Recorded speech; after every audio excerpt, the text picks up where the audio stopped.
A still from Victoria Abdul, New Delhi. Like every year, the run-up to Diwali makes for a dull week at the movies. Ranchi, Diaries, starring Himanshu Kohli, Soundarya Sharma and Anupam Kher and directed by Satwik Mohanty, could have been a well-designed film with every possible ingredient of a comic thriller, but turns out to be a nightmare, says the Asian Age. Mohanty is a subtle writer, but has a distorted vision.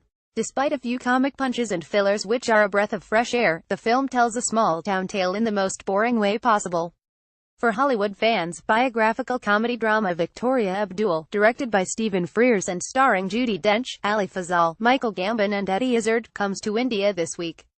In the shift from comedy to drama, the movie goes wobbly, says the New York Times.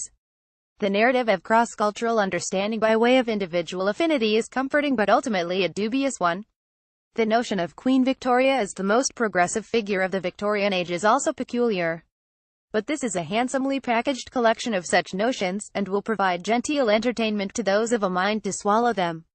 Victoria Abdul is a pleasant enough entertainment, says Variety magazine.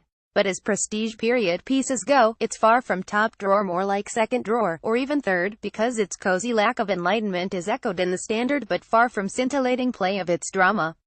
What we once liked to call masterpiece theater movies, an archaic term even before Downton Abbey came along, were built upon a certain vital and upfront nostalgia for the age of manners, civilized romance, and courtly Britishness.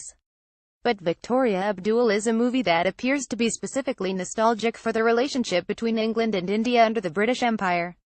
In the South, Telugu horror comedy Raju Gari Gadi 2, directed by Omkar and starring Nagarjuna Akkineni, Samantha Akkineni and Sirat Kapoor, is an average fare despite a promising cast and interesting premise, says a P. Herald. A better screenplay could have helped avoid several drags. The first half is a routine horror comedy while the second barely has any scary moments. Malayalam comedy Lavakusha, starring Biju Menon, Neeraj Madhav and Aju Varghese and directed by Girish Mano, isn't boring cinema, says LensmanReviews.com. But at the same time, predictability in the screenplay and the exhausting length of the movie pull it down. Several releases this week haven't inspired any reviews yet. These include Hindi film Kon Mera Kantara, Telugu drama Andamina Jeevitham, Kannada gangster film Karya 2, Kannada horror thriller Kataka and Bhojpuri film Baap Re Baap.